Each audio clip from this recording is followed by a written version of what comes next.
Inappropriate and everything.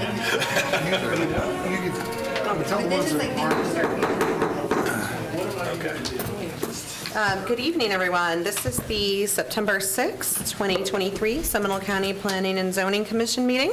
My name is Carissa Lawhon, chairman for tonight's meeting. Please stand for the Pledge of Allegiance. Pledge allegiance to the flag of the United States of America and to the republic for which it stands, one nation, under God, indivisible, with liberty and justice for all.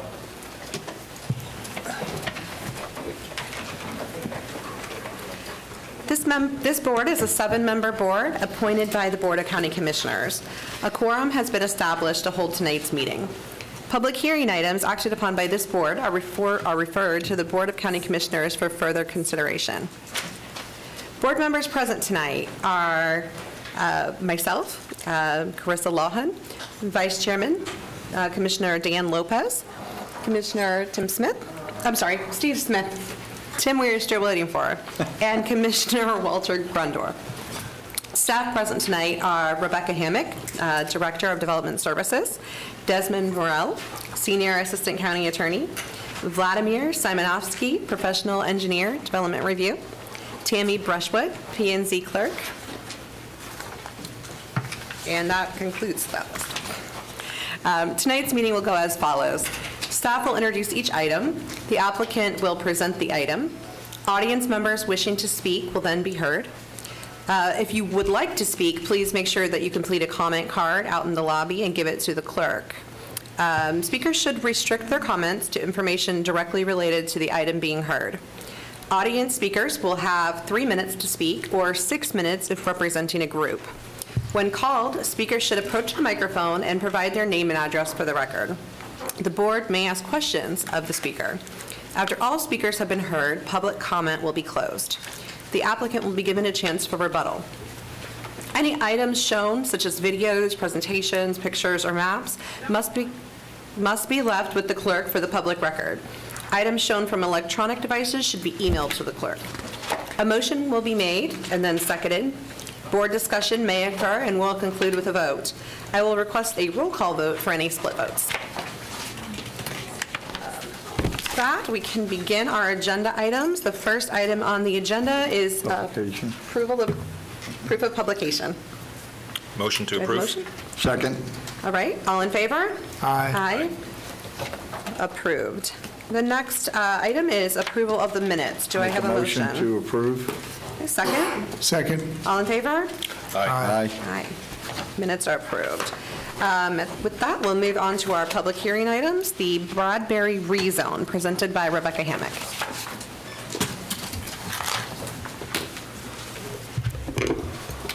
Good evening. For the record, Rebecca Hammack, Development Services Director. I'm presenting on behalf of Doug Robinson, who is the project manager for this item.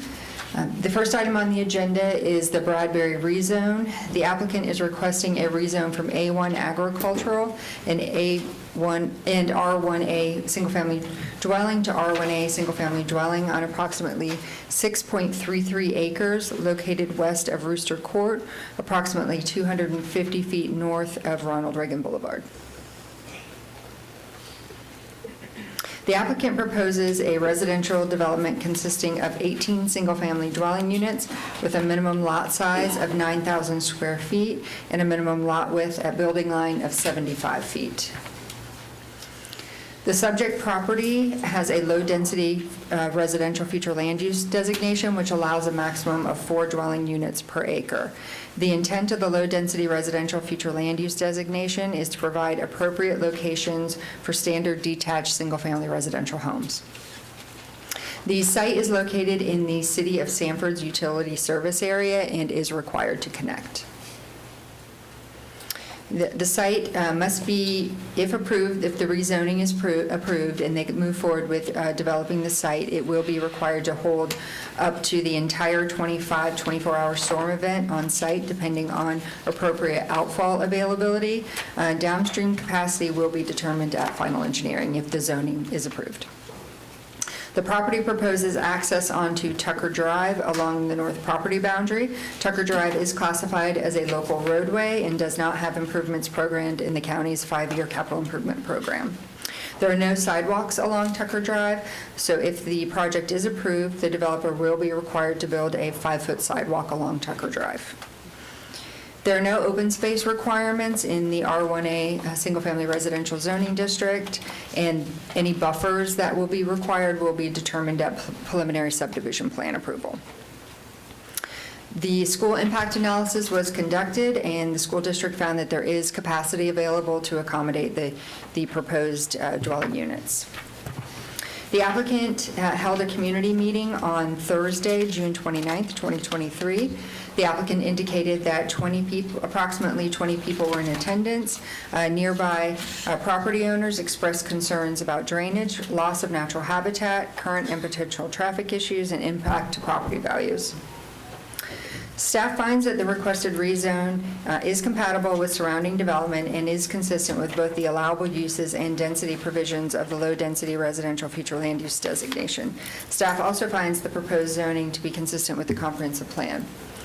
One item I would like to note is if the rezoning is approved, the applicant is proposing to provide access to 2 lots, 2 agricultural acreage lots to the south of the proposed property through their proposed roadway internal to the subdivision, which would be a public road.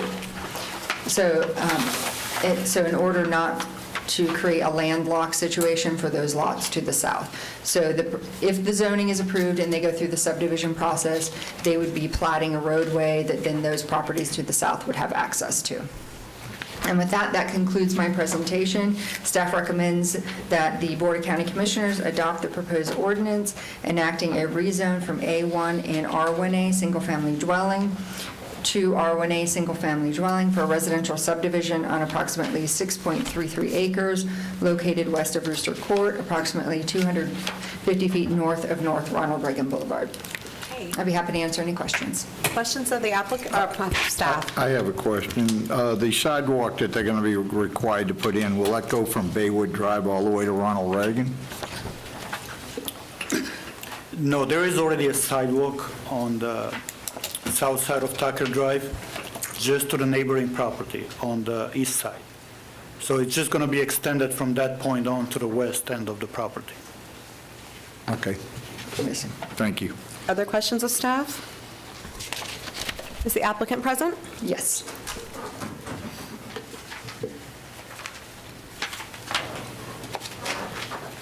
Good evening, all. For the record, Kim Fisher, Sycorp Engineering. I am representing the owner applicant on this project.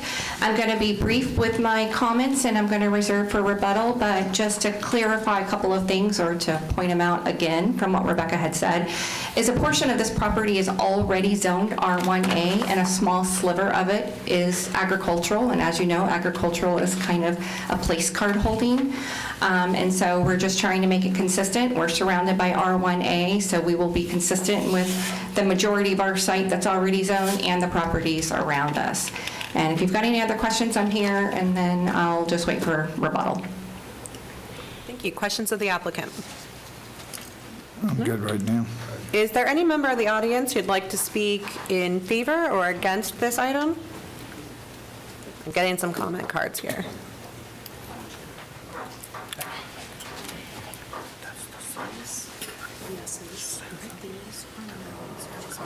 Item 1? Yes. Okay. And these are ones that Peter didn't say, we wanted to reserve the main. Okay. Okay, so we have a number of comment cards here. Those who have elected not to speak, I'll pass throughout the board so that they can read the comments written. And let's begin with Michelle Everly. Come up and state your name and address for the record.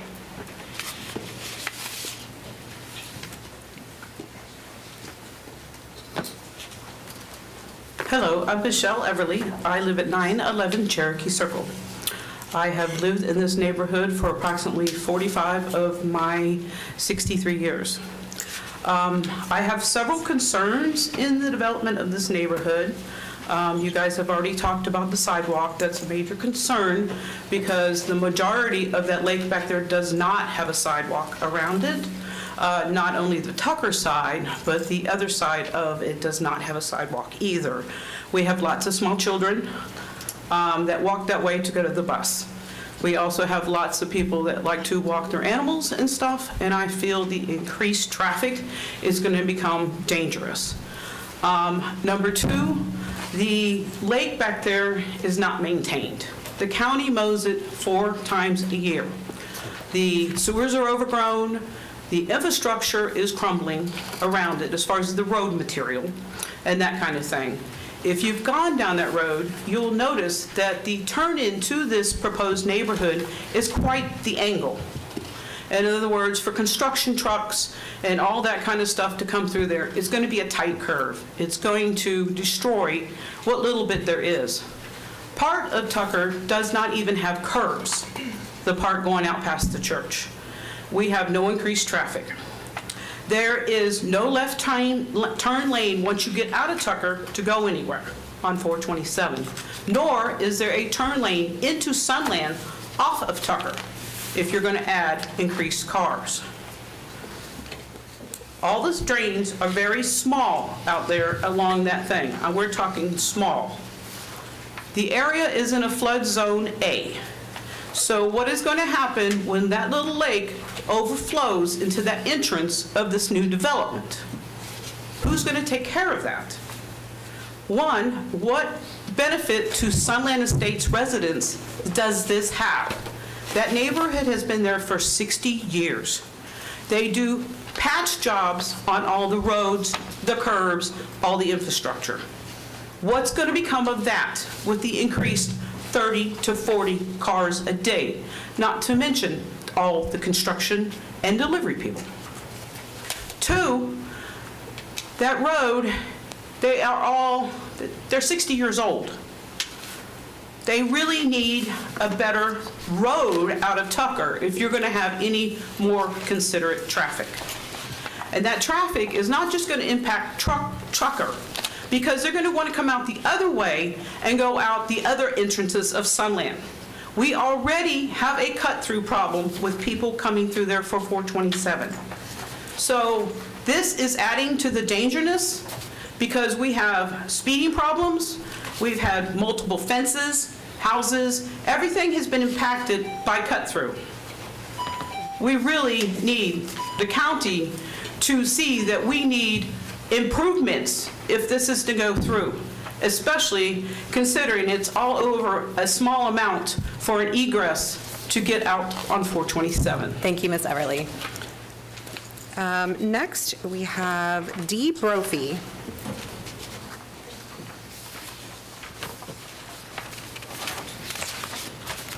Hello, my name's Dee Brophy. I live at 111 Tucker Drive, which is right next to where you want to put that entrance. All these homes in this area were former Navy homes. My father was a career Navy person. I have lived there 11 years. It's a beautiful area. The people get along. We do not need these additional homes. You're going to take away some of my property in the front. There's pileated woodpeckers, which should be protected there. There are gopher tortoises, there are owls. Maybe none of you care about the environment, but I've been an environmentalist since I was 13 years old. What you're doing is criminal. It is wrong. Please, I beg of you, vote against this. There's plenty of room where Flea World is. It's completely, and they've been tearing down the trees. Birds have already lost their lives. I've had dead animals put on my car and in my front yard. I don't know if this is part of the people who are wanting to put this property and trying to scare me, but I don't scare easily. What you're doing, if you approve this, I'm telling you, it's not a good thing, and God will be watching. Thank you, Ms. Brophy. Next, we have Melissa Houston? Come on up. State your name and address for the record. My name is Melissa Houston. I live at 103 Waits Drive, which is the road that's right in front of the pond. It butts right. The entrance to Waits is only 1 block long, and the entrance to this proposed neighborhood would come right near the end of our road. We are the keepers of the ducks. Anytime there's one injured, we take it to the vet. We pay for it. We take care of the wildlife. We already have a problem with traffic going around that pond. We have a garbage problem all the way around that pond. We are the ones that take care of it. I don't want to see, anything coming in there and adding to the problems. I don't want the traffic. I have grandchildren that live in my home. We have lots of small children. I purchased that home 17 years ago, knowing we checked out the neighborhood extensively. We looked at the floodplains. We looked at all of that. That is a spring-fed, I'm from up north, so I call it a pond, but it's considered a lake here. And it's spring-fed. So luckily, even with the big hurricanes that we had last year and the year before, we have never had a flooding problem. It's come up close to the edge, but it's my understanding that the drainage that supports that system goes right where they're going to build. And I happen to work for an unnamed city, so I know the issues that other builders are causing that affect the floodplains there over and over and over again. And I don't want to see that happen to our neighborhood because a number of citizens are unable to get flood insurance in the state of Florida, or they have to pay dearly for it. And we'll give a few extra moments here because we didn't restart the clock when you came up. Oh, okay. And so I don't want to see the floodplain destroying people's homes because an extra bunch of homes need to be crammed in the middle of a neighborhood. And there are so many other places to build, so many. And I don't understand why they won't access Ronald Reagan as a point of access. If there's only going to be one way in and out, why does it have to be onto the lesser maintained street than the big throughway that's already there? I think that's it. Okay, thank you very much, ma'am. We're not going to clap tonight. This is a quasi-judicial hearing, not theater, so we'll need to stop that. Stephen Bowder, am I saying that right? Close enough.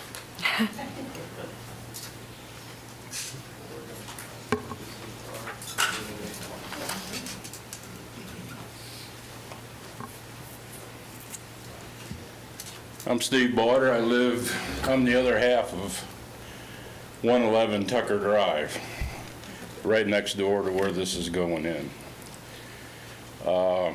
We have a problem with traffic coming through there. I've had my mailbox wiped out twice, and they use it for a cut through. We've got owls in there. We used to have another animal that was in there. It was a pea something or other. I was talking to Mr. Bradbury when he was alive about it. He was telling me. Anyway, it just seems like there should be another way to come out and in and out besides Tucker Drive. They cut through there, they speed through there, when they go around the corners, they cut the corners. It just gets to be ridiculous. And, you know, that's my thoughts on it. Thank you. Thank you, sir. Charles Bennett.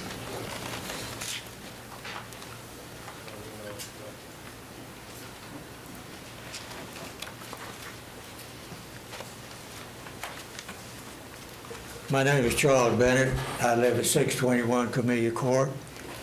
I've lived there for 54 years, and I was raised just down the road off of Tangerine Avenue, and today's my 54th wedding anniversary too. But I want to say that the property coming in off of Rooster, where Mr. Bradbury Sr. used to live, that was a pond years ago. I used to go frog gigging in. And then when Hurricane Donna came through, that whole area was flooded. And this project, if you put in, my son did some searching on this, and the distance between the property they want to build is 59 feet above sea level, and the Sunland is 50 feet above sea level. So you got a 9-foot difference variance. And I'm concerned that all that water is going to flow from that project into the Bradbury property that used to be a pond, because this last hurricane we had, my neighbor that lives right behind me and in front of, I think that's still the Bradbury family, there was water standing all in there where that pond was. And I'm afraid that these storms that we're having lately, that it's going to overfill and come right up into our property.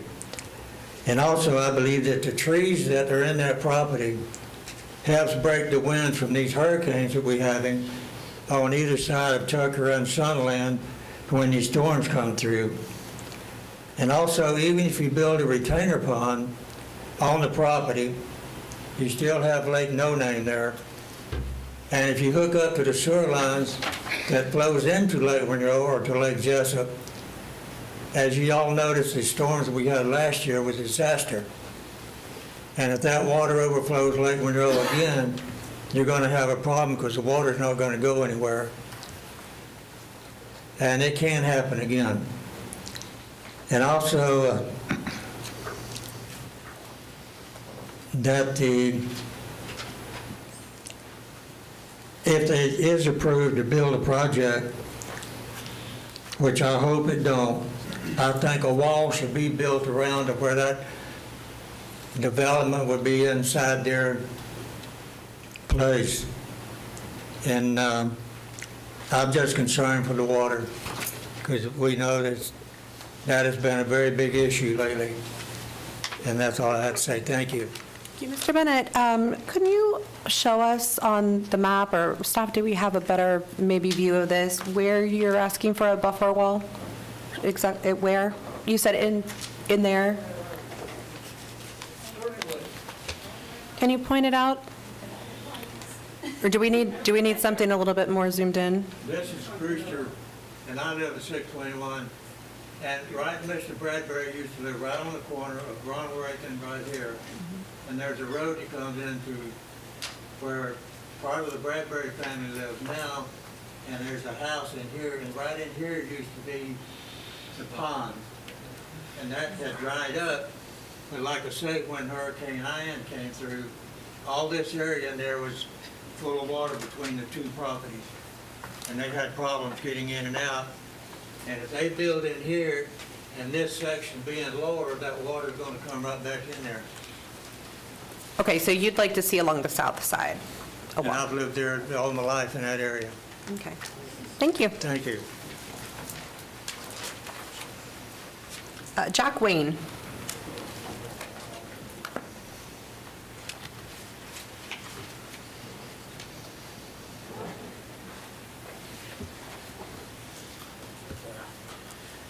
Good evening. My name's Jack Wayne. I live at 224 Flamingo Drive. One of those things, this is my first rodeo as far as this goes, so please excuse the, and I found out about it this evening. So I'm not as well as informed as a lot of these folks are. I'm a third generation Seminole County, born and raised. I'm in my 21st year working for Seminole County, serving the public. I hope to retire where I live. I live in Sunland. I live, so right there is South Sunland Drive. I live on Flamingo, which runs parallel on the other side.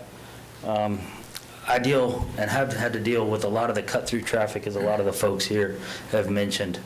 Not only that, my property backs up to what is formerly the flea market property.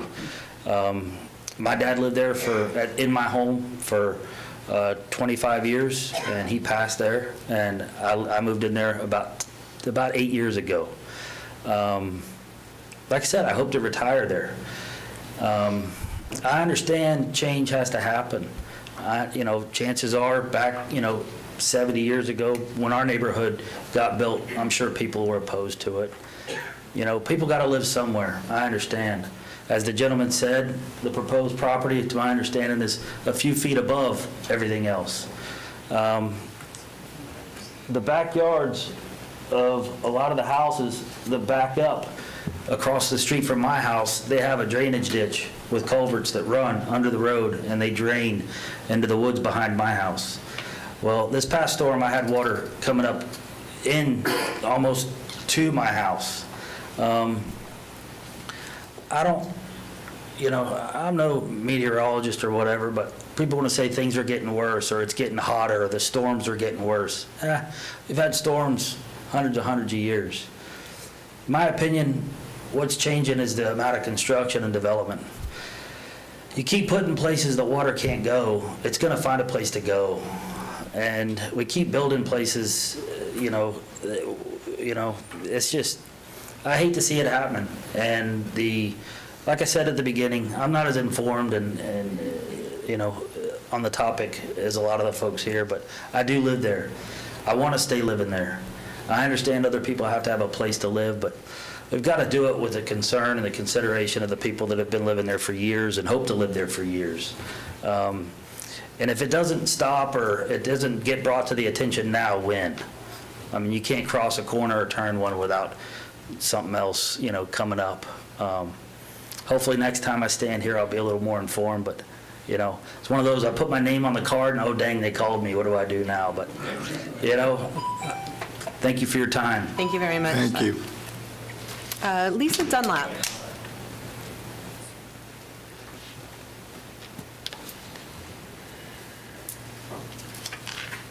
Lisa Dunlap?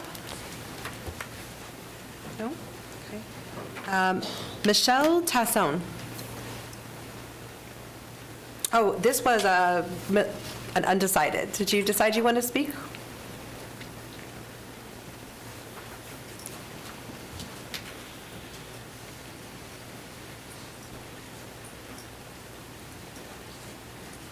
Hi, how are you? I live at 401 Tucker. I live close to Ronald Reagan. My concern is traffic. We've had them, like everybody has said about the cut-through, they fly. They fly in from Ronald Reagan, they fly out to go to Ronald Reagan. My parents have had a vehicle totaled right in front of my house. My neighbors had a motorcycle in their yard. Neighbor across the street had a car hit a tree. numerous mailboxes, flattened. You go around that Lake No Name, like if I'm coming home, you have to stop to let the ongoing car go around you. There's no clearance. And what they've said before about they did a new project on Lake Dot, which is all clean, fountains, blah, blah, blah. The Lake No Name, nothing. They don't trim the grass, they don't cut the trees. The road's not even wide enough for people to come through that area that they want to build. So, and also, I've seen the water rise up, so that's my concerns. There's going to be more traffic. We can't even get out, without some kind of, having a strain to get past the poles. Out the front of the neighborhood, all the people doing the U-turns, so that'll be more people. So that's what I have to say. Thank you very much. James Ripley, would you like to speak?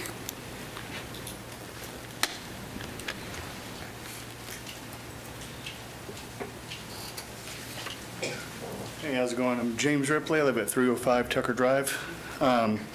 Yeah, my wife and mine's concern really is a lot of the traffic that goes through there, like everybody else was saying, it's already a problem. You add in more homes, they're going to want to scoot back and through even faster.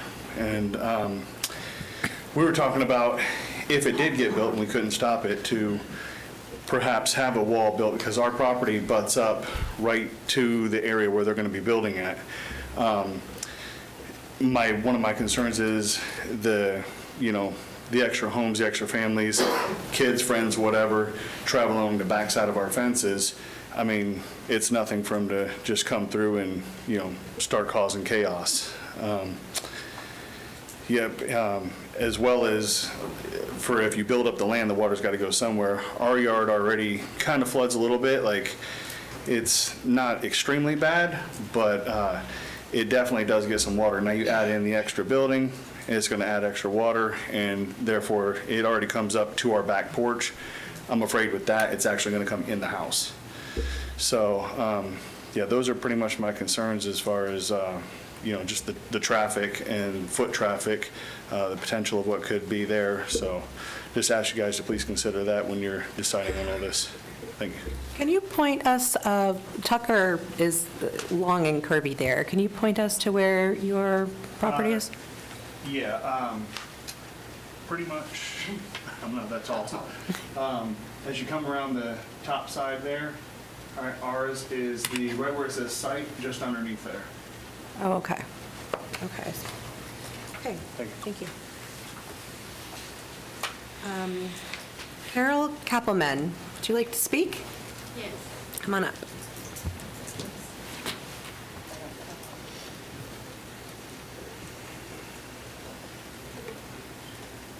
Hi, Carol Kappelman, 111 North Sunland Drive. Ditto with everything everybody said. My comment is, we just recently got our park and Lake Dot enhanced by the county. We haven't even had a chance to enjoy that, and now you're wanting to make changes to our neighborhood. My concern is what is the price value of the new homes going to be? Will it drag down our property value? Are they going to be HUD housing? Is it going to be apartments? And those are my questions. Thank you. Thank you.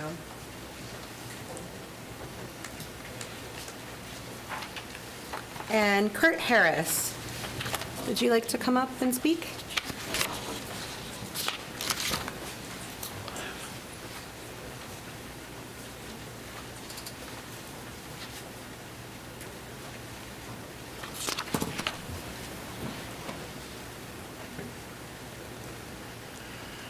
My name is Kurt Harris. I live at 114 South Sunland Drive, which if you look at the map, you see Camilla. The next street over is where I live. Now, you might think that won't affect me that much, but like they're all mentioning the through traffic, and everybody cuts through from 1792. They come down and they end up getting on Tucker, and I want to show on the map. Right here where Tucker comes in to Ronald Reagan, you cannot turn left. You have to come down to right here to do a U-turn. And visibility to the left is not good.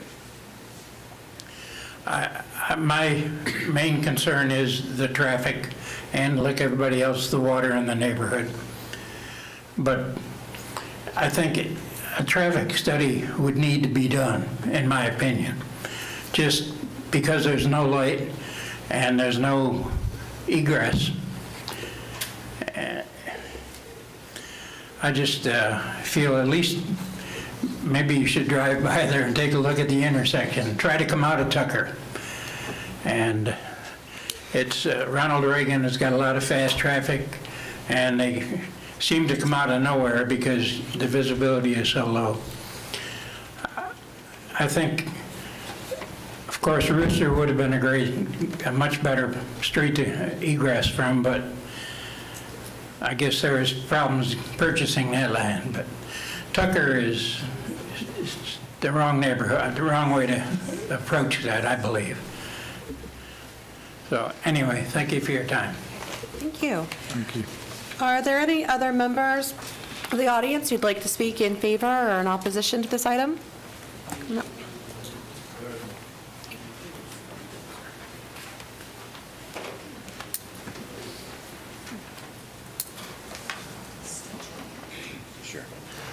My name is Nelson Fernandez, and I live at 402 Cherokee Lane. So I'm far away from a lot of this, but I'm not, because I use Tucker when I come in from Ronald Reagan. I've lived in Sunland Estates since 1985. I had hair, much like this gentleman, so it's been a long time. But nevertheless, my fence has been demolished 4 times in that time period. My mailbox, like many folks in here, has been demolished. And for those of you that are asking for walls, ask the people who live around Sunland Circle how the young people from the apartment that we were also misled on jump the fences and just kind of walk through people's backyards. So, you know, fences are wonderful, walls are wonderful if they're used properly and if people respect them. So beyond that, I've just seen too many cars race down. Cherokee Lane is basically 2 houses. That's it. Everything else is Cherokee Circle. People use that to get to 427. I've seen it when there was a lot of fast little Japanese cars. I've seen it when the older folks driving nice and easy. I've seen motorcycle guys doing 60. I've also know that the Lake Dot intersection with Cherokee Lane, I saw a guy get killed on a motorcycle there many years ago. So my concern, because I'm away from that, is the traffic. I also would say, and I apologize because I missed the first 10 minutes of this, but who in their right mind would put a subdivision in the middle of a subdivision and not have access to the main highway? That makes no sense to me whatsoever. That is illogical. That makes no sense. That is not going to be part of Sunland Estates. Sunland Estates, like some of these folks here, like my neighbor when I first moved in there was a veteran. Most of them were all Naval Air Station people. You know, now as those folks have passed on and now their children are getting it, or they're, okay, that's probably going to be called what? Bradbury Estates or Bradbury whatever. So why do they come out in our neighborhood, which is bad enough already, okay, to access that? Put a road to Ronald Reagan. So anyway, those are my comments, and thank you for your patience. Thank you. Sir, did you? You could go ahead and we could kind of queue against the wall. You'll be up next. Good afternoon. My name is Hamid Keshawaz. I live on 106 Brown Drive in Sanford. What actually, all these developers and builders, all this stuff, they try to do in this zoning, they're gonna disrespect all these people. And on top of that, this area was built on 1963. And my mother-in-law, she lives like 2 houses from us. She's been living almost 65 years. And right now on the Brown Drive, we still have a problem on the drainage of the water. Sometimes it's a heavy rain comes or some kind of flood.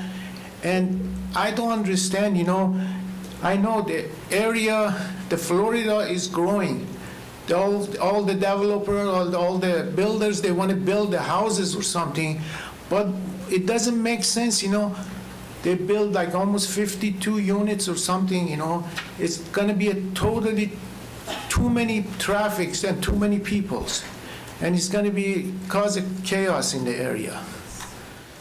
And as a person want to sell the lot or something, they should have considered these people, this area, at least, sell it to the less, divide it just to less acreage, something, just less people moving. If, I know at the end, they're gonna win, but it's not right, Thank you. Thank you, sir. Okay, gray shirt. I don't know, I'm sorry, I don't know your name. My name's Tony.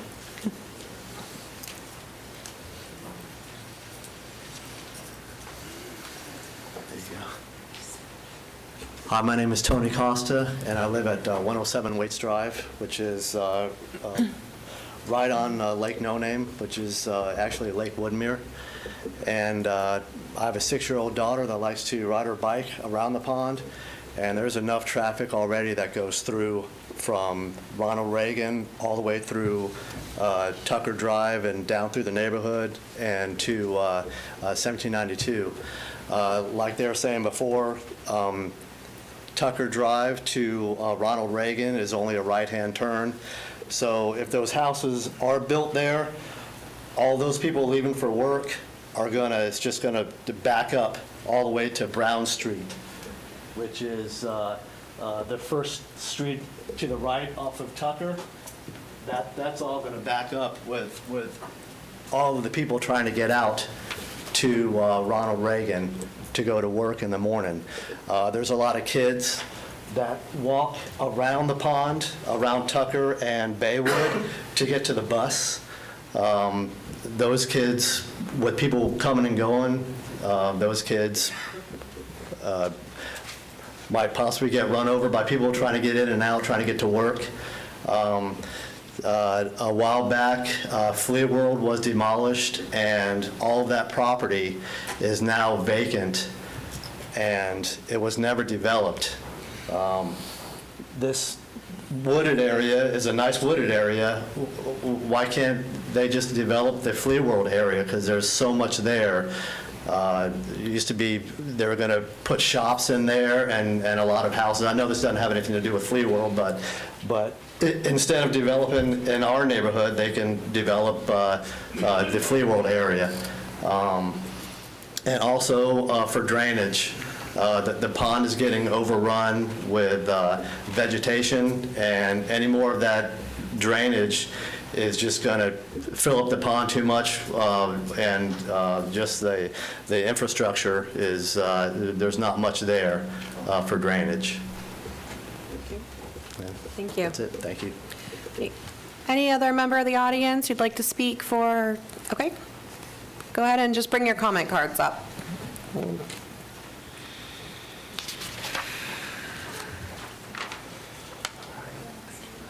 My apologies for running late. My name is Robert Tittenhofer, resident over at 101 North Sunland Drive.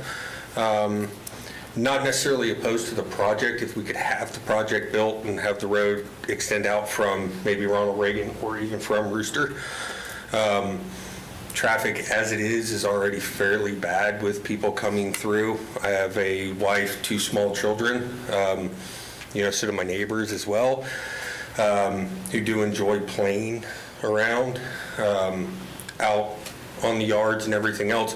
Unfortunately, we do see quite a bit of people that are coming through from 1792 to Ronald Reagan and vice versa with not necessarily disregard for life, but disregard for the speed. Not uncommon for people coming through at 50, 60 miles an hour through there. Have seen myself personally quite a few wrecks right at intersections within the neighborhood as well. Unfortunately, I think with a new subdivision coming in for right there and having the entrance through our neighborhood wouldn't benefit us in any way that I can see. And what is that going to do for any, drivers or anything else that are wanting to come through? How are we going to, react to the speeding and everything else too? Again, appreciate your time. I'm not necessarily opposed to the project being built, just if we could find a way to go somewhere, outside of our neighborhood as it is, would be, my proposal for it if we could do anything. All right, thank you. Thank you. Dan?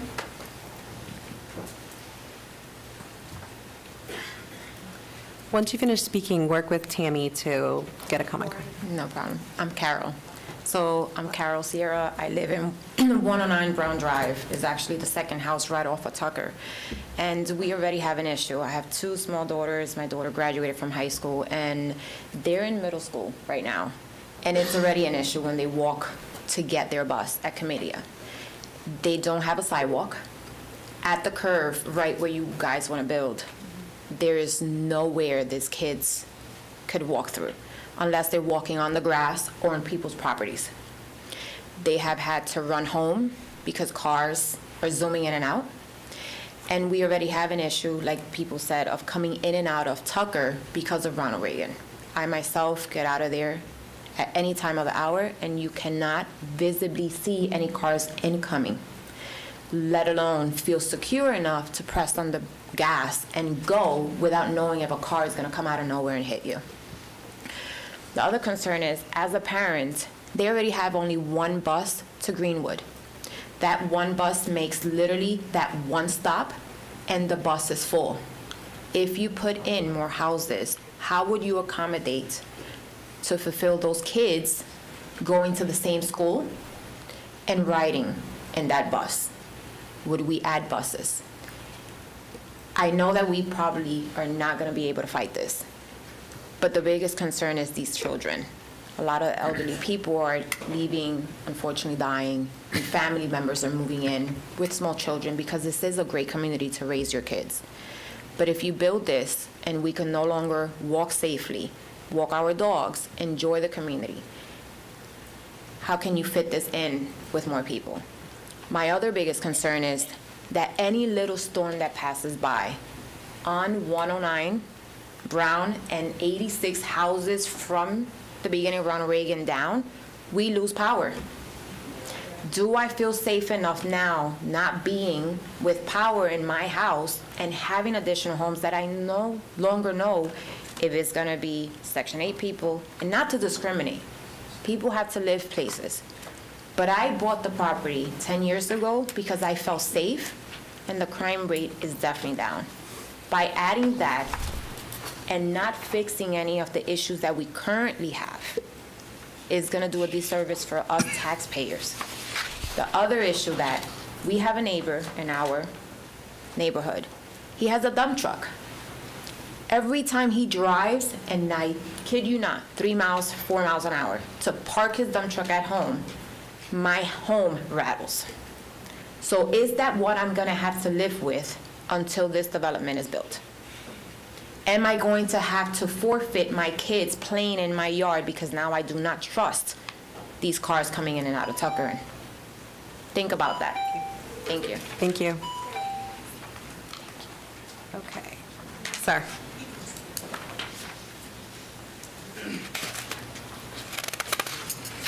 I'll be very brief. Basically, I just want... Name and address for that. Oh, I'm sorry. Brian Shaw, 101 South Sunland Drive. I just want to reiterate what a couple of other people have already said about speeding cars and the traffic through our neighborhood. It's absolutely out of control. I myself have called the police probably 15 times in the last 6 months over speeding cars, people cutting donuts. It's bad. We don't need more people in that neighborhood. We don't. We really don't. I know that it's a good thing to have more people moving into Seminole County, but please, not there. Not there. I mean, we can't even get Seminole County to come out and fix the potholes and there's giant holes. There was a hole on Sunland Drive that was about this big and that deep. What did they do to fix it? They came out and cut a big square, and now we have a big square like this that's that deep. Right? It's ridiculous. I mean, we can't even get our roads fixed.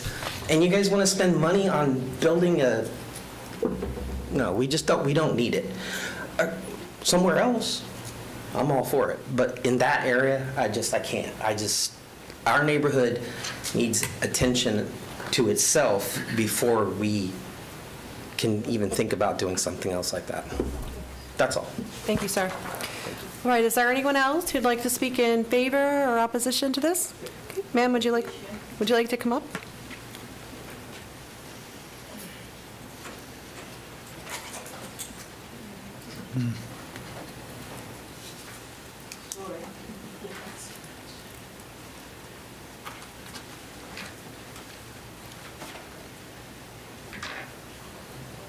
Ma'am, once you finish speaking, please work with Tammy to fill out a comment card for the record. I am Ruth Romero, and I live in Sunland since 1968. Address, please. Beautiful place. Can you give us your address, please? 102 Brown Drive. Thank you. My first question is, what are we going to do with Brown Drive? I said that I enjoy that place, my little house, with the little birds, nice people. And now it's all these strange people coming there to our neighborhood that have been so quiet and nice. Now we have a little selling places, the garage or carport, whatever you can call them, with a lot of merchandise. And a lot of people, and we have a lot of traffic coming to those places. I have one on my side. A lot of trash with the things that they are selling, the people that are coming. And we are going to add that we don't have electricity, lights on the streets. We don't have lights at night. I have been the one calling to the county, to the places where I pay my bill. I'm paying taxes, and there is the electric bill, but we don't have electricity there. If you send somebody or you come at night to Brown Drive, you are going to be surprised. No lights. We are in the dark, but we are paying for the light. Like the guy that was saying about the holes on the street, we had one, and when it's raining, all the water is there. I called the county again, and finally, I know they don't like me, because all the complaints, I am the one calling.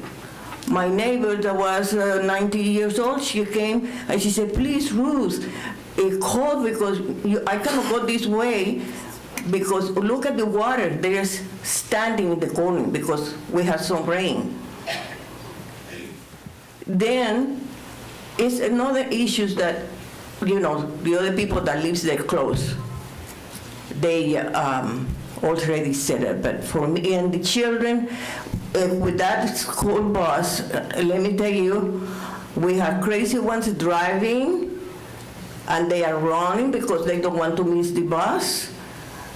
And sometimes the driver, they don't wait for these kids. They leave them there. They have to go back home.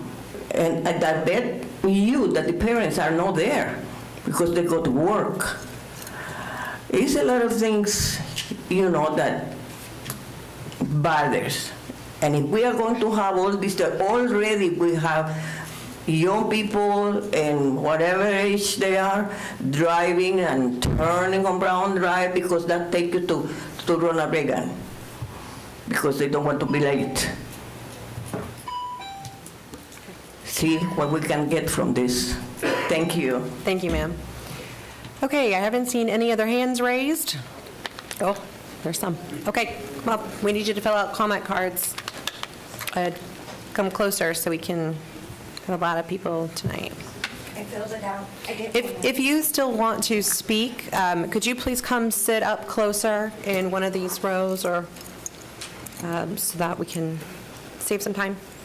My name's Leyland Edwards. I live at 602 Cherokee Circle. I am with everybody here. I don't want it to happen. I don't want an entrance in my neighborhood. We were there first. During Irma, we flooded so bad, our sewers were pouring out of the ground. And you want to add 40 homes on top of that? That's not fair. I mean, literally, like somebody had a sprinkler going of sewage because of the overage of water. We can't take anymore. I've raised 2 children there, a 22-year-old and a 13-year-old. They ride those buses. They have to dodge the traffic. I've even had to dodge the traffic. I've had to pull people out of cars when they flipped because they were going too fast and almost killed themselves. It's a rough state to be in just on general. And now to add more people and more homes, 40 homes, it's not going to be just one person. It's going to be probably a minimum of 2 people to 4 people a home. That's a lot to add on top of our falling apart roads and the infrastructure we have. And that's a lot of load to put on us as the people that already live there, and that's not fair. And I appreciate it. Thank you. Just to clarify, the proposal is 18 homes, not 40, so that we're all on the same page. Okay, ma'am? State your name and address for the record. Lori Downing, 403 Tucker Drive. First off, I just want to thank y'all for your time this evening. My biggest concern is the traffic. Some mornings I have to sit there for 10 or 15 minutes just to get out of my driveway. Directly across from my house is another house that sits on the curve, which makes it a blind spot for me just leaving my driveway. We've had several cars almost hit on that curve right there because you can't see the oncoming traffic trying to exit Tucker and the incoming traffic because of the cars that they have parked in their yard, parked catty corners, so that whole area is blind spot. We have had several bad accidents there. I have had people end up in my yard from taking that curve too fast. But my biggest concern, not only that, is, I, for one, don't want to sit there and hear tractor trailers coming up and down my street when I'm trying to get a day off or a day of rest. And I'm sure the elderly that live on my road don't want to hear it neither. I'd really like to know why Rooster isn't being looked at more. If they're willing to pay the price for this land, then pay the price for that street. But please don't burden the people that have lived there for all these years with this. I mean, with times the way they are, we don't need this added stress. So I beg of you to please make them route this a different direction. And I want to thank you for your time. Thank you, ma'am. Okay, sir?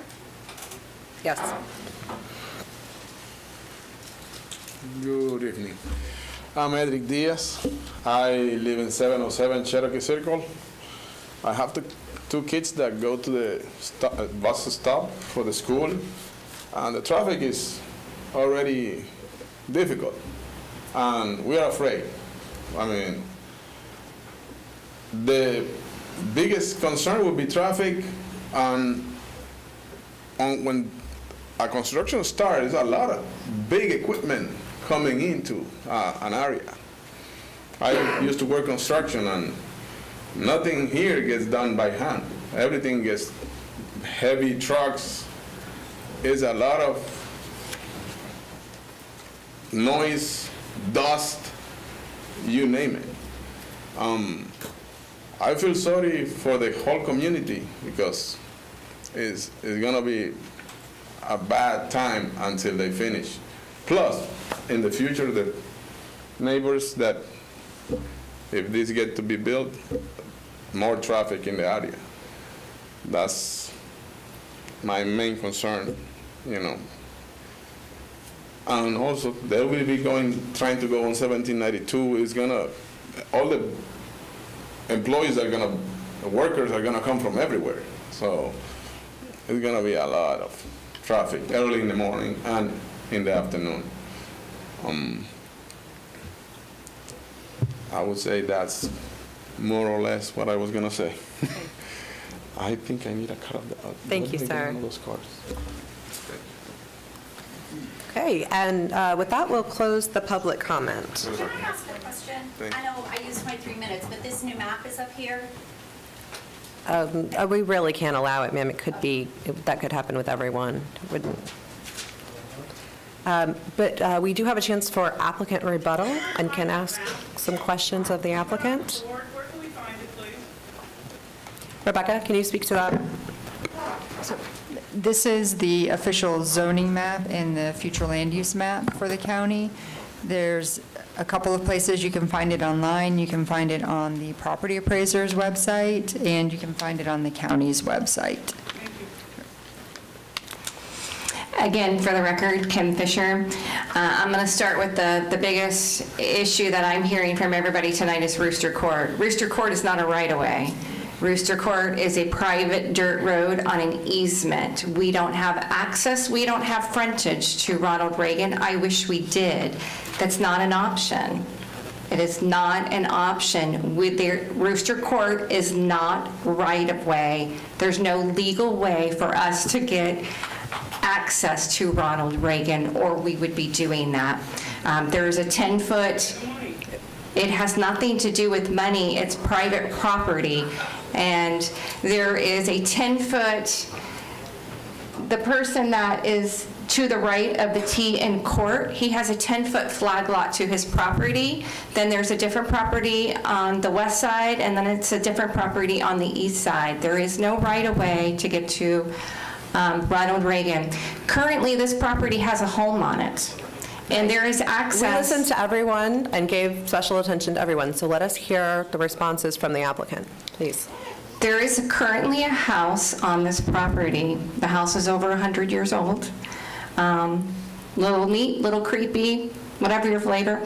There is currently an access and a gate on Tucker Drive right now for this property. This property is, future land use is LDR currently, so this property has development rights. Now, before, this family has owned this property over 100 years, before Sunnyland was in existence, and I know a lot of people don't like changes, but this family had changes with development around them. So we've got a future land use for dwelling units per acre already. We are, thank you. The map, so the map on the left is the future land use, which gives us the right to have a density of 4 dwelling units per acre. The map on the right is the zoning. What is in orange is already zoned R1A. So we are looking for the same zoning as Sunnyland and the same size lots as Sunnyland. We have a little sliver, which is green, which is agricultural. So our rezoning is really just to clean up the zoning map, since agriculture is just a placeholder for zoning. So as far as the drainage, whenever we get into the final engineering, I know the board knows, but we have to do a drainage analysis, and we have to quantify what amount of water is leaving our property. Our property is higher than the pond across the street.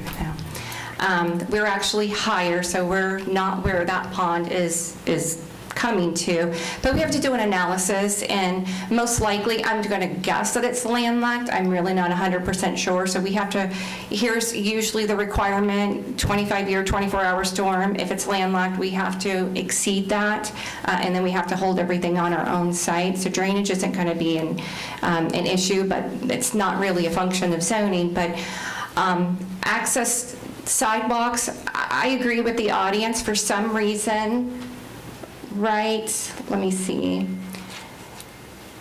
Right when you see Brown and you go south of Brown, for some reason the sidewalks stop along Tucker. So there's right where the church starts, which is, I know I'm not that tall, but this big parcel is the church. That large parcel is the church, and that's where the sidewalks stop and don't extend all the way to Ronald Reagan.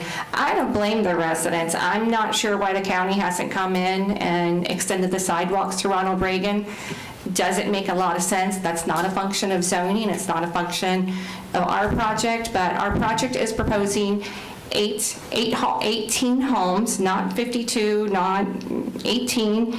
Once we get into final engineering, many times that number goes down, never goes up. Let me see. I think that's about it. But yeah, other than to say that the future land use is already in place. We're really just trying to clean up the zoning with the same size lots as Sunnyland. I'm not sure how we would devaluate them. Our prices will probably start about $500,000 for our homes. So I'm not sure that's going to devalue anything. And our project will have sidewalks. We have sidewalks to our east. We don't have sidewalks to our west along Tucker, but so we'll be connecting to the sidewalks on Tucker. And I think a lot of the issues with speeding, that's up to the county if they want to add some stop signs. We're certainly not opposed to that. Folks, I'm sorry, we need to give respect to the applicant as well. That's what we're doing. I don't want to ask anyone to leave, but I will if I have to. Public hearing is closed. Everyone was given an opportunity to speak. I'm sorry, this is our process. Go ahead. Get the neighborhood name right. Okay. Please. But can you help us, please? And they're pushing 18 units, $500,000. We will be getting answers and questioning the applicant, and we're trying to get everything answered for everyone who spoke. So we need to be quiet and listen. Go ahead. But if you guys have any questions, I think I kind of wrapped that up, that yeah, we front Tucker. Tucker is a county-maintained, owned and maintained roadway. It is a public right-of-way. We front that. We already have access onto Tucker. There is a gate in front of our property. We've got the 18 homes. We are going to be cleaning up the properties to our south. That's got some, I don't know for Rebecca if you want to call it a non-conforming lot or not a lot of record, the house. So we're going to be giving the 3 parcels to our south frontage on right-of-way because they currently have no frontage on any right-of-way. So they're kind of stuck in the middle, which is the Bradbury family, who my client has purchased this from. So we're going to clean up the old plots behind us, around us, and hopefully get all of that cleaned up. But yeah, so we're just asking to follow the zoning that's already in place. Okay. Could you show us exactly where the proposed sidewalk will go on Tucker? Sure. So right there where it says Tucker Drive at our north entrance, to our east is an existing sidewalk, but to our west along Tucker Drive, there is no sidewalk. It is a little odd. The sidewalk configuration out there in the existing subdivision is a little odd. And then it continues and heads down to Ronald Reagan, but right where the large parcel is a church, and that's where the sidewalk stops. So there's sidewalks on Ronald Reagan and a small section of sidewalk on Tucker, and then it just stops. So where the sidewalk will end that you're building will be where it curves away from the subject property. There's no way for me to point, is there? Unless. Yeah, so can you see that small section where we front Tucker? Yeah. Yeah, it's about halfway across or so on the northeast side. Rebecca's going to pull up a map, unless Tammy gets to it first. I might be able to do it on my site plan. And then, can I have my site plan? Laser pointer on my jacket just for this morning. I don't have it anymore. That's one, and then my site. Here. Here's the, here, I don't either.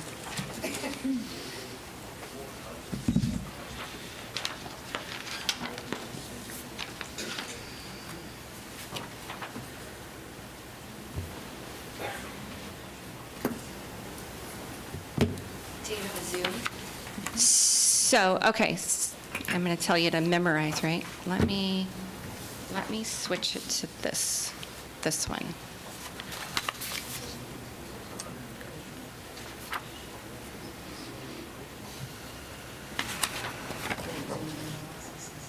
Okay, so here will be our entrance to Tucker. And then this section of Tucker, there's a sidewalk that ends right here. So we will connect our sidewalk to the sidewalk right here.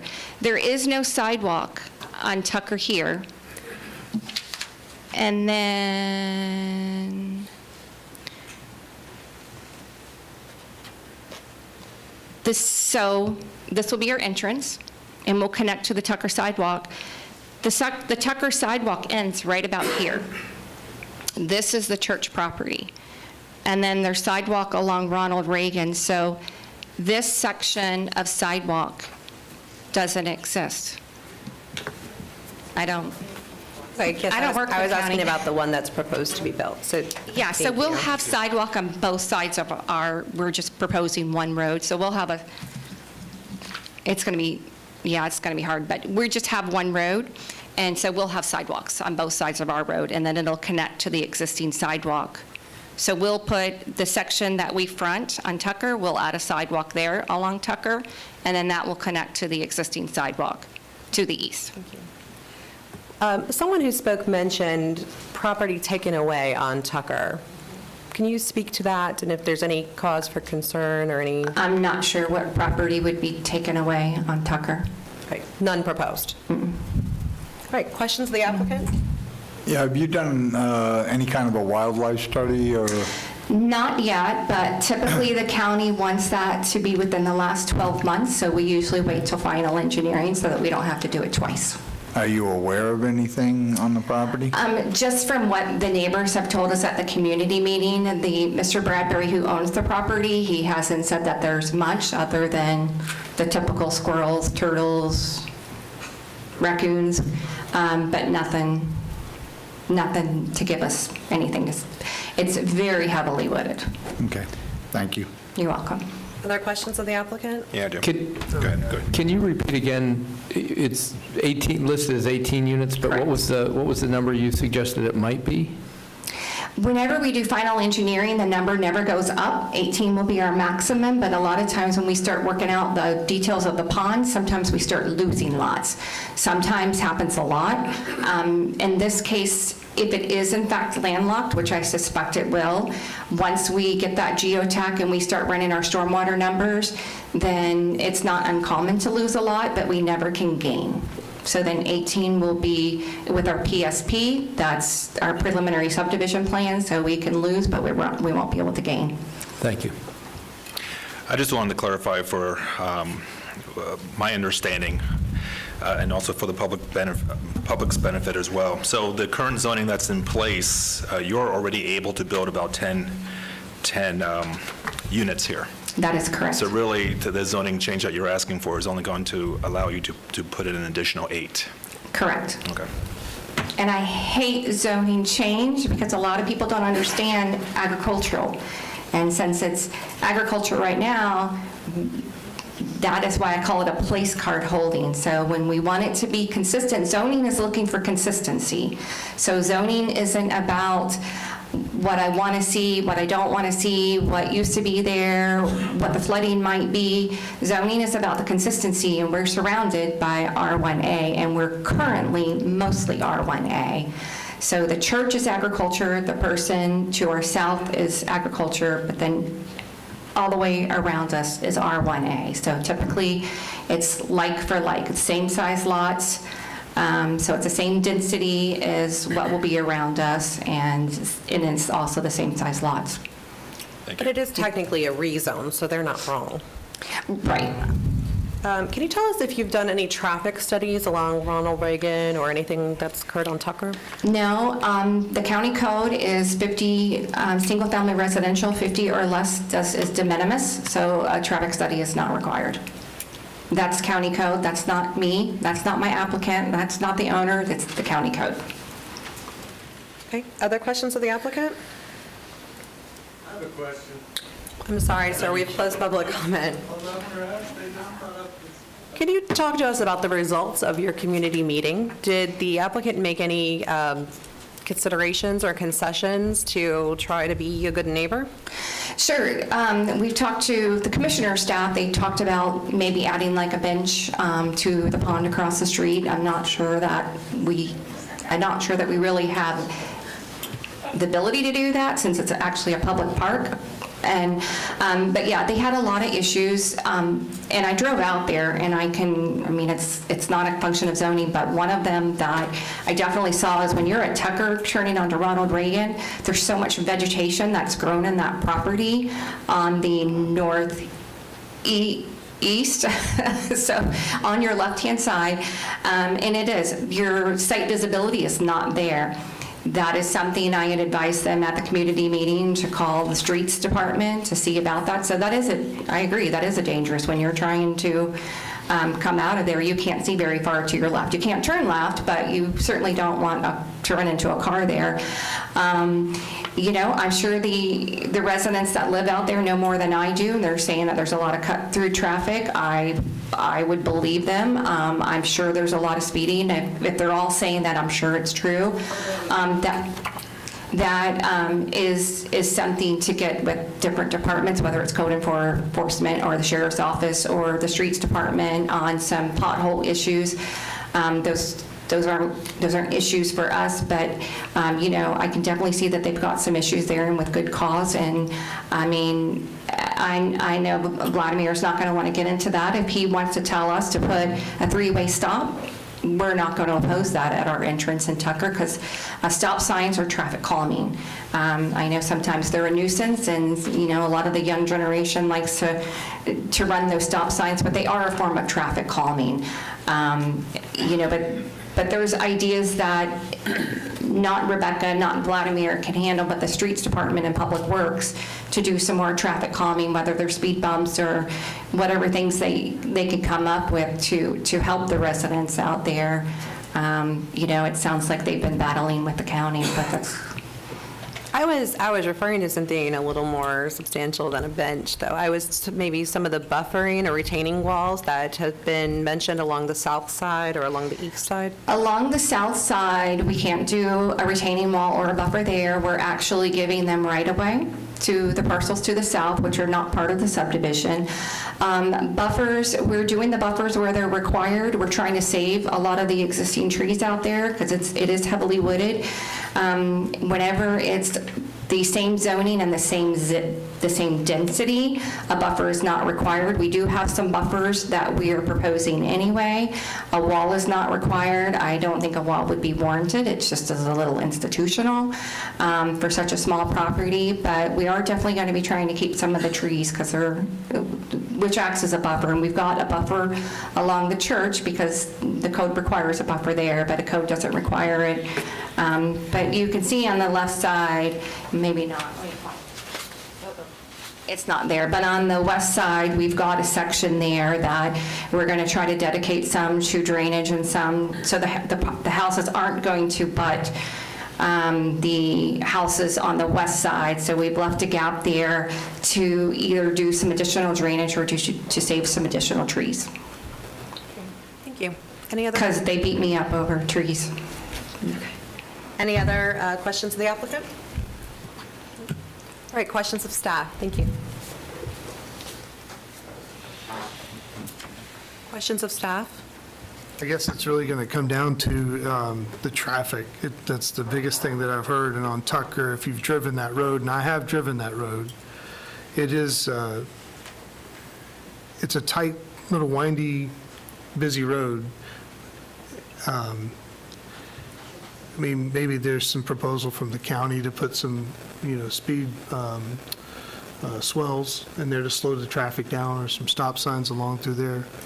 That would definitely deter people from cutting through, because if you got to hit a stop sign or you got the speed bumps, then they're gonna deter them.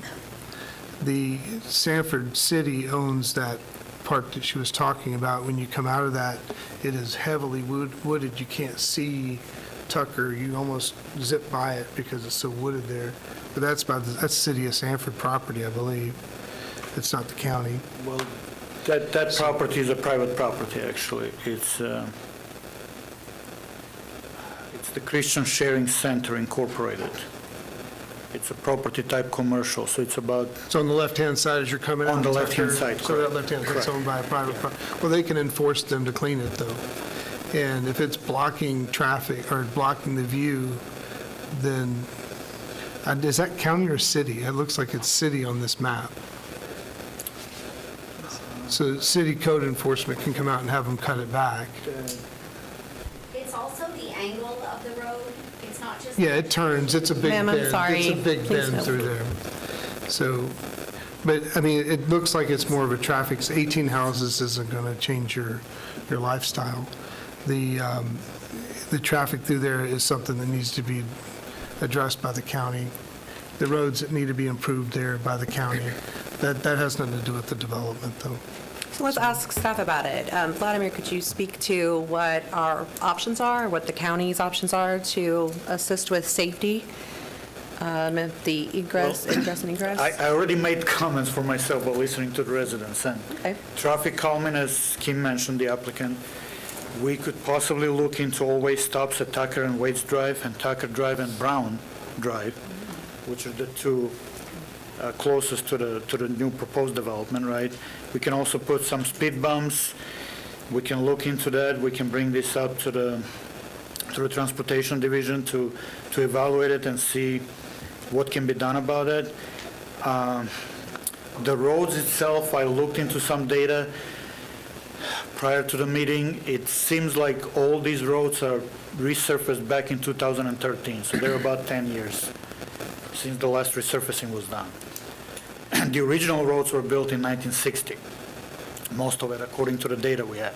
Now, the pavement condition index is pretty solid. It's the lowest one I've seen, it's like 86, which is still good.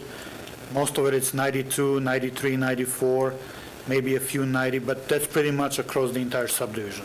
Now, there was one resident mentioned something about potholes on the other road, which is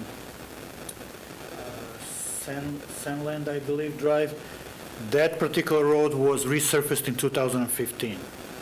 So that's the newest of all.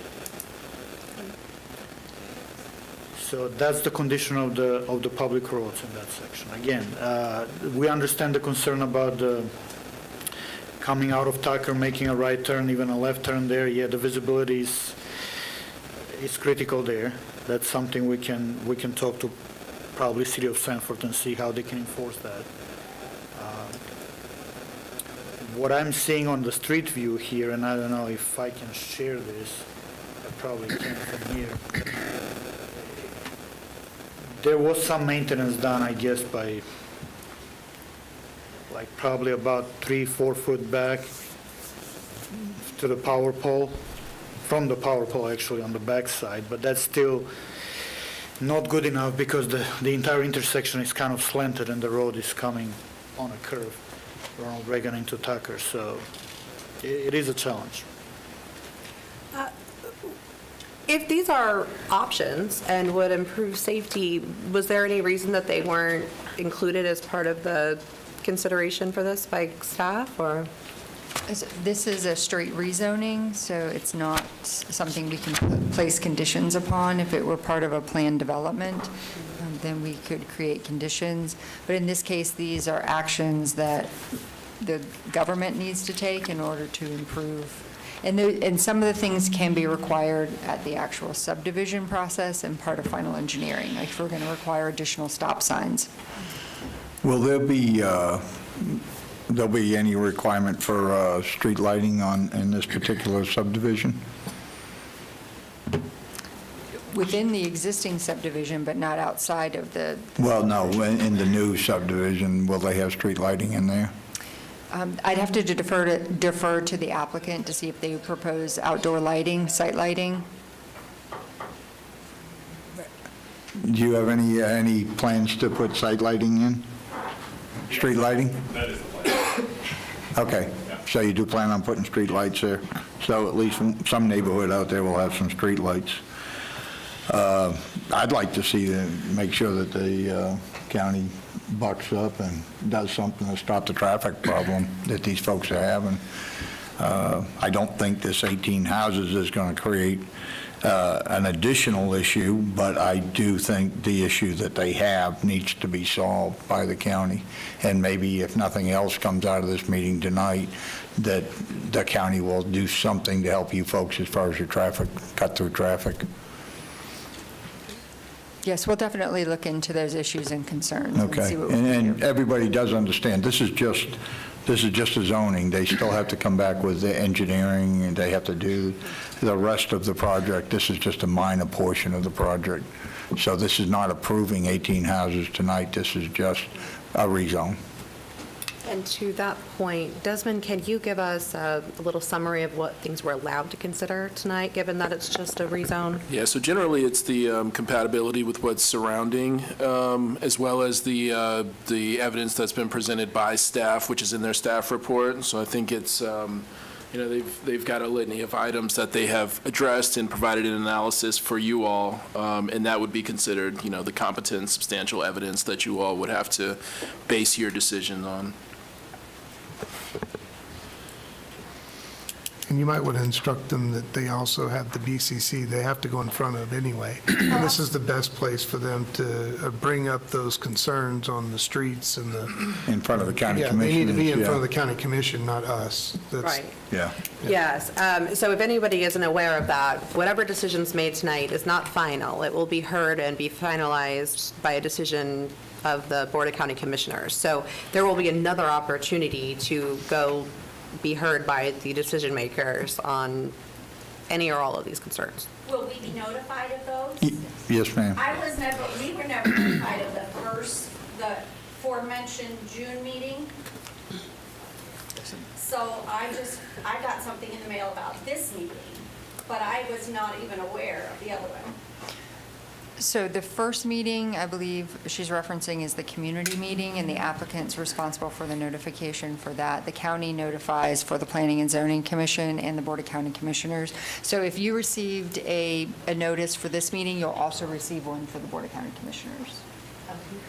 And then that's going to be your best shot, because they're the ones that make these decisions. They're the ones that can fix the roads. Those are the folks that can take care of the traffic issue for you. We really can't. All our power is to approve a zoning tonight. Right, if we were at another stage of Yeah. it, we would have a little bit more power. Yeah. So as to compatibility, is there any board discussion? Board discussion, a motion, additional questions to staff?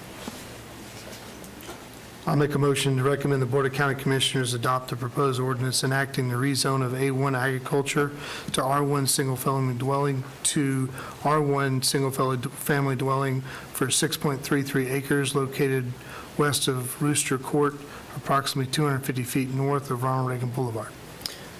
Second. Okay, any comments, or all in favor? Aye. Aye.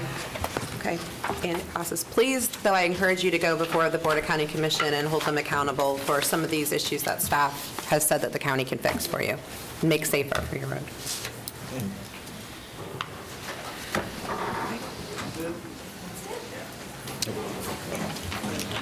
The next one? This is also all on air and on the record, so the commissioners will also be able to review this tape, everything that was said tonight. Oh, these are the ones we looked at already. These are the ones. Okay, moving on. Public hearing item number 2. This item was continued from the August 2nd PNC meeting. I'll give a minute for everyone to clear out. better wait till it clears. Folks, we have to keep moving the meeting, so if you can please talk outside, we appreciate it. Thank you. So you're going to read this whole thing to us? Almost. You mean I didn't have to read Get a it? glass of water. Okay. Land Development Code rewrite and associated comprehensive plan amendments presented by Rebecca. Good evening again. For the record, Rebecca Hammack, Development Services Director. This item for your consideration is the first reading of an ordinance amending the Seminole County Land Development Code and an ordinance amending the introduction and future land use elements of the comprehensive plan. So the major effort here is amending the Land Development Code, but we are also proposing an ordinance, a concurrent ordinance amending the comprehensive plan, because some of the changes within the Land Development Code necessitated changes in the comprehensive plan, so they must be consistent.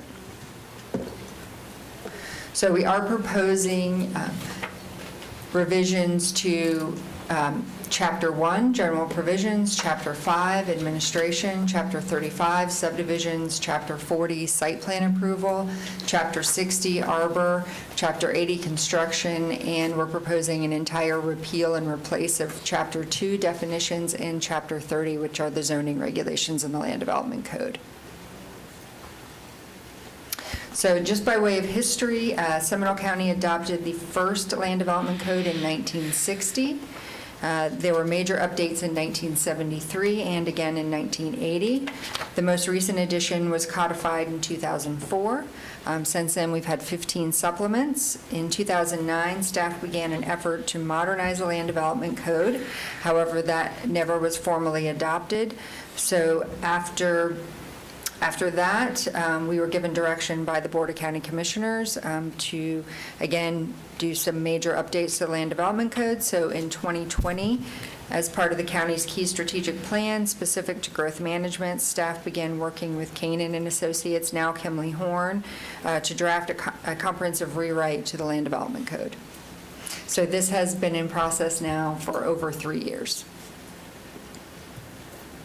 So the process began with a review of current regulations and a recommended strategy for the rewrite. Draft code revisions were presented to the Seminole County Board of County Commissioners, the Planning and Zoning Commission, and to the public. After numerous work sessions and public meetings, we are now ready to begin the final review and adoption of the code. It begins tonight with the Planning and Zoning Commission as in your capacity as a local planning agency to provide a recommendation to the board. The first reading of the ordinance and transmittal hearing for the associated comprehensive plan amendments will be on September 26th. The second reading of the ordinance and adoption hearing will likely be in early November. The Land Development Code rewrite has several goals. Some are technical and include updating items that impact day-to-day operations and modernizing the code. The proposed revisions include a total reorganization of Chapter 30 of the zoning regulations. Other changes are more ministerial and include correcting typos and updating titles. This rewrite also includes targeted updates to address previously identified topics of concern, such as kennels, parking requirements, and truck parking in residential areas.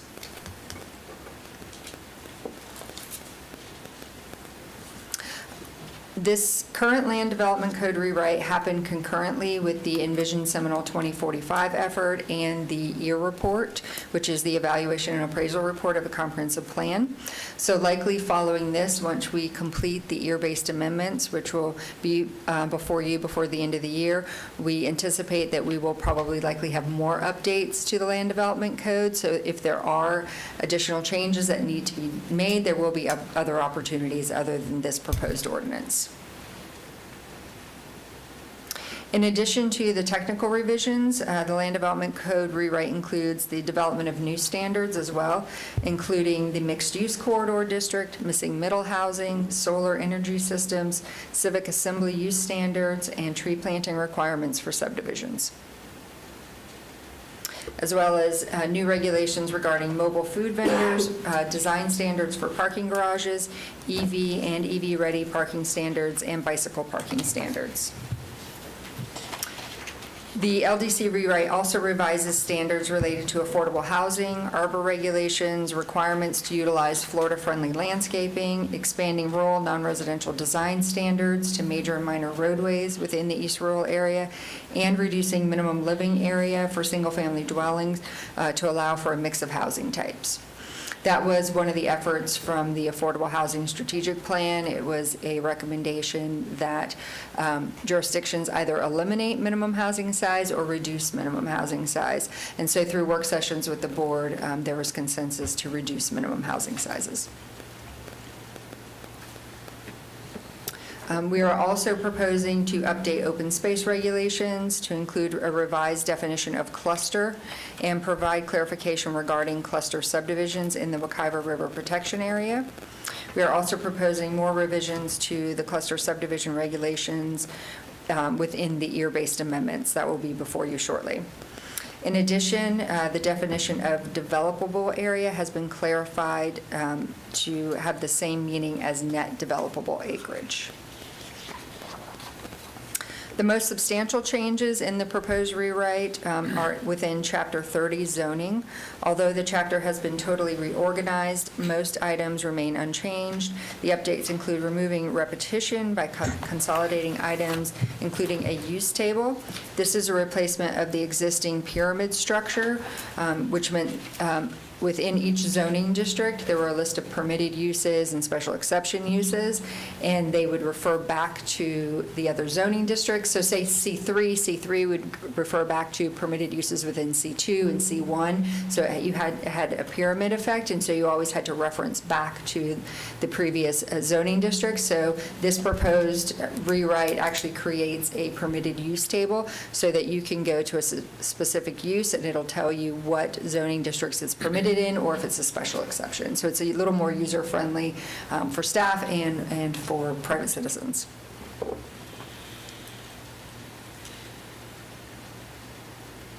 So with that, staff recommends that the Planning and Zoning Commission recommend that the Board of County Commissioners adopt upon first reading an ordinance amending Chapter 1, General Provisions, Chapter 5, Administration, Chapter 35, Subdivisions, Chapter 40, Site Plan Approval, Chapter 60, Arbor, and Chapter 80, Construction, and repeal and replace Chapter 2, Definitions, and Chapter 30, Zoning of the Seminole County Land Development Code, and transmit an ordinance amending the introduction and future land use element of the comprehensive plan. With that, that concludes my presentation. I'd be happy to answer any questions. I have one question. I didn't have a lot of time on this because I didn't have, I know it came out last month, but I was looking under, just scanning down here, and I've noticed self-storage facilities. What was the original zoning on self-storage? I know we put the one into Uinta Springs on Tuscarora, and I know they're going in, prime properties on corners of 1792 and so on and so forth. But now I see that it's sort of classified as a contractor's equipment storage yard. So what was the zoning prior to this? So in the current land development codes, self-storage is not listed as a specific use. We would classify them as a warehouse, and so they were only permitted within the C3 zoning district, which requires industrial future land use. So a lot of times what we've had developers and applicants do is propose them as a planned development. So if they had industrial future land use, you can have C3 zoning, or you can develop them as a planned development. There was some discussion with the Board of County Commissioners at the various workshops that we had with them if we wanted to expand the allowable zoning districts for self-storage and allow them in C2 and C1 with certain conditions and design criteria, and staff was given direction to leave self-storage as currently permitted within industrial and C3. And then developers always have the option to propose a planned development. Yeah, because obviously it's a huge business right now with all the apartments and the smaller size houses being built. Self-storage seems to be popping up everywhere. It is, but there was concern from the board and from citizens about allowing self-storage adjacent to residential areas, and so they wanted it to be controlled through the plan development process. Okay, so they still have the option? Yes. Okay, all right. You mentioned changes to definitions of things like cluster subdivisions that we've had come before us and be questioned recently. Can you give us a little bit more information about what that definition is being proposed and what it's being changed from? Sure.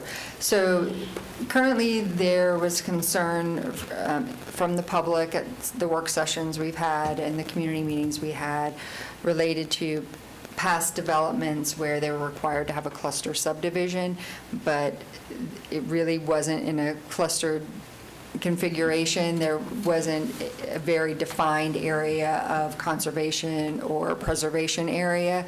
And so the community asked us, and the board agreed, to revise our definition more in line with the American Planning Association definition of cluster. So that's what we're proposing.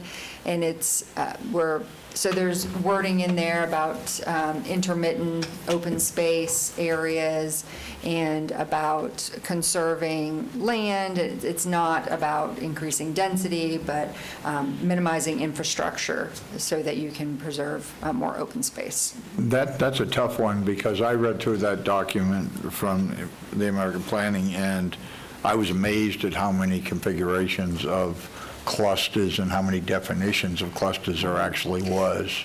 Exactly, and that's the issue that we try to explain to some of the citizens, that not all cluster subdivisions are going to look the same. It really depends on if you're trying to protect like an environmentally sensitive area. You may cluster all the homes on the west side of the property, and then the east side of the property would just be completely vacant.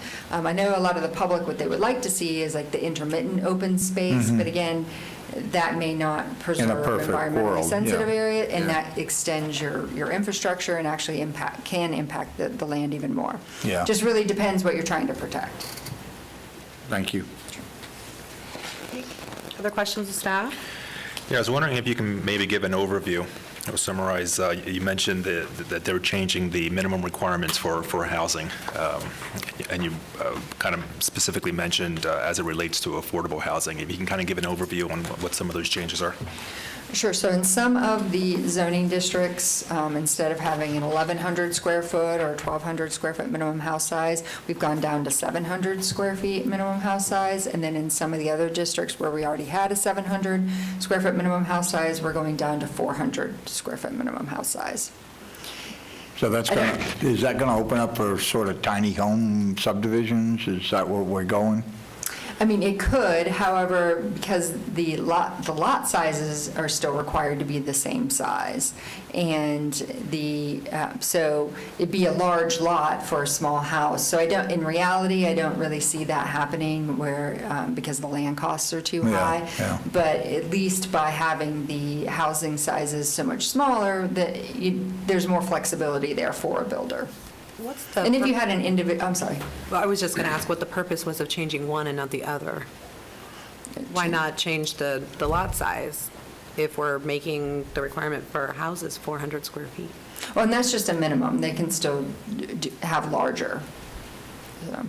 And then we also are adding the missing middle housing so that we can have more housing typologies within the certain single-family residential zoning districts. So the density is still remaining the same, but there'll be opportunities to do duplexes or triplexes or cottage courts. Commissioner Smith, you had a question? Did she answer your question on why the lot size didn't get I'm not smaller? really, I'm just trying to envision really a case where we would want to build a 400 square foot house. And it could be and it could be someone that has just an individual lot. It's not a new subdivision. And say they just have an individual tract of land, a parcel that's zoned R1A, and they maybe want to build a 1,000 square foot home. And before they would have been required to build, a 1,200 square foot home or a 1,400 square foot home. Was there any consideration given to a tiny home type subdivision? Sure, and currently you can propose a tiny home subdivision within a planned development. There's no specific zoning district that would allow a tiny home community, but it's something if depending on the future land use designation of the property, because future land use is still going to control the density, then you could have the zoning through the PD process. As long as they conform to the Florida Building Code and they have foundations, then they could be built. Otherwise, they're considered a mobile home. Mobile home, right, yeah, okay. Have there been any discussions at all in regards to in-law suites? So we do currently allow accessory dwelling units within our single-family residential zoning districts. So they are permitted use already within the Land Development Code. That was one of the changes that we made previously based on our Affordable Housing Strategic Plan. Okay. How about the height requirements of the buildings? Any changes there at all, or? No proposed changes to They're the building same? height. Okay. I read about tree conservation and changes to that. Can you describe that for us and what specifically the difference is? I mean, we're doing a 25% conservation of trees. So, yes, so currently, and under the site plan regulations, you cannot remove more than 75% of the trees on site, of the protected trees, and so you're required technically to retain 25% of the trees.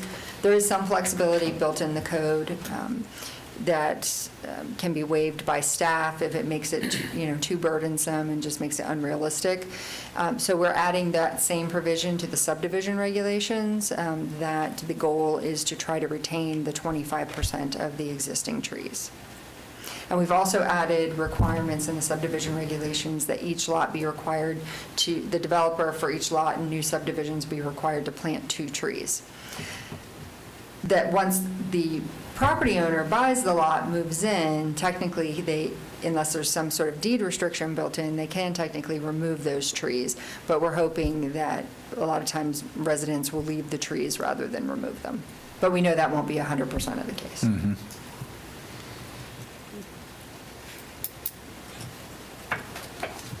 Okay. I guess just where my mind goes with that is I'm not entirely sure how burdensome that is, in terms of on the developer side or for property rights of the owners of parcels that are being developed. What are they required to plant now? So you're required to do replacement trees for any trees that you are proposing to remove. We do have replacement ratio requirements, and most developers will provide those in common areas, like within buffer tracts or common open space, or they'll leave a tree preservation area.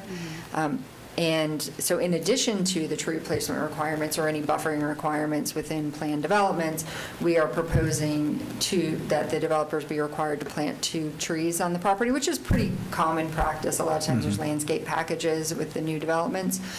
However, as you know, the state law does not, if a tree is, dead, dying, diseased, is a danger to a structure,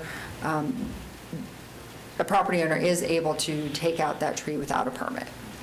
And in fact, our code even exempts property right now less than 5 acres, and we're changing that. We're exempting properties 3 acres or less.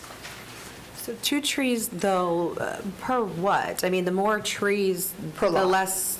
Okay, so the more trees, the less houses, the less size, right? So no, the trees, so they're required to plant new trees. So if you have a 20-lot subdivision, when the builder, puts the house on that lot, they'll be required to plant 2 trees on that lot. Has anything changed with the protected? Because that's a key word there too, right? Yes. What is protected versus, I mean, I can level something if nothing's protected. Yes, so within the definitions section, so we have historic trees, and we have, so what we define as a tree, I believe, let me see. If you'll bear with me, I can go to the definitions section.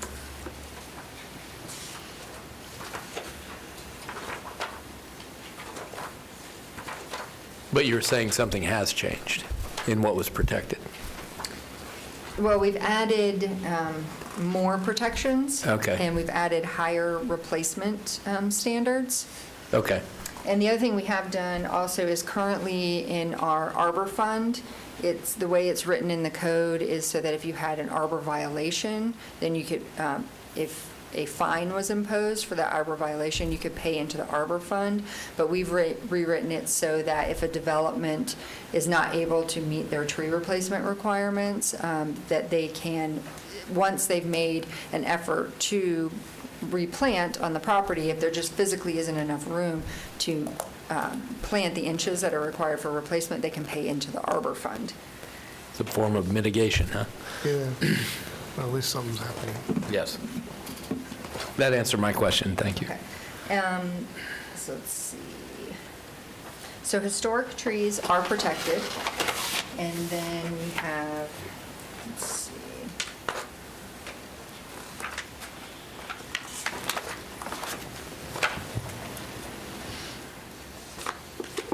Sorry, bear with me for 1 second, I'm sorry.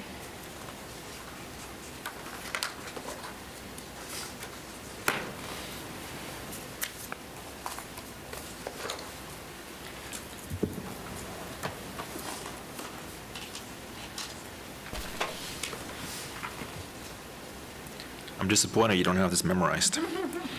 Yeah, it's way too big. Okay, so a protected tree is any existing tree with a minimum 6 inches DBH on the approved plant species list or the Florida-friendly landscaping guide plant list for the Central Florida region and appropriate USDA plant hardiness zone. So unless exempted, all of these trees are subject to a tree removal permit per Chapter 60. So what would be considered a historic tree? So historic tree, let me go back.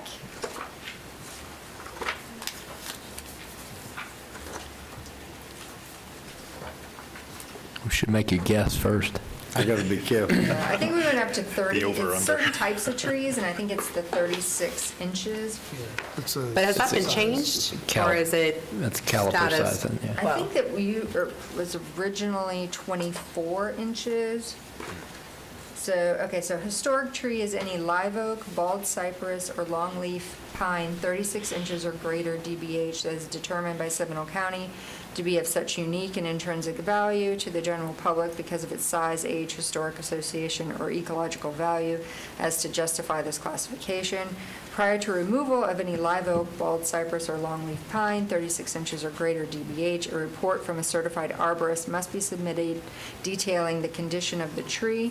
If the condition of the tree has a rating over 3 or above, the tree must be inspected by the natural resource officer prior to removal. Any tree designation, a Florida State champion shall likewise be within this. Any tree designated as a Florida State champion shall likewise be within this definition. Thank you. Any other questions of staff? And just to reiterate, this is the first reading of the ordinance and the transmittal of the ordinance to amend the comprehensive plan. So we will have another opportunity if you have a chance to review in more depth. We can address any questions between now and the second reading and address those questions at the next meeting. I just have one final question. You mentioned the change in the definition to developable area. Can you describe what the scope of that change was? So that was related to calculating open space and making sure that the open space calculation had the same definition as the definition to actually calculate your density or your FAR. Okay. Okay, very good. We have motion or board discussion?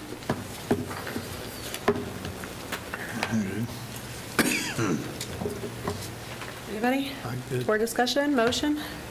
I make a motion, recommend the Board of County Commissioners adopt upon first reading an ordinance amending Chapter 1, General Provisions, Chapter 5, Administration, Chapter 35, Subdivisions, Chapter 40, Site Plan Approval, Chapter 60, Arbor, Chapter 80, Construction, and a repeal and replace of Chapter 2 definitions, and Chapter 30, zoning of the Seminole County Land Development Code, and transmit an ordinance amending the introduction and future land use element of the comprehensive plan to state and regional review agencies. Do we have a second? Second. All in favor? Aye. Aye. So the motion carries. Thank you very much. You're welcome. Good. Rebecca, do you have any other items for us tonight? Nothing other than, I think you are aware that Mary Moskowitz is leaving us. She is moving to Savannah, Georgia. So unfortunately, last month was her last month before you.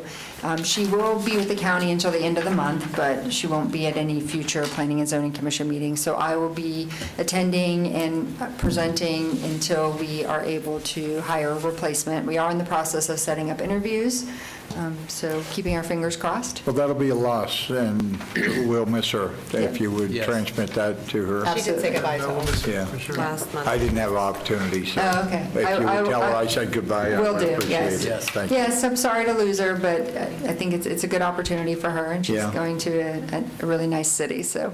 She is, yeah. It's a nice city. Yep. But anyway, Not as thank you. nice as ours, but. Yeah. Need a motion? So, Adjourn. I don't need a motion. I'm just going to call it. There you go. Hey, guys.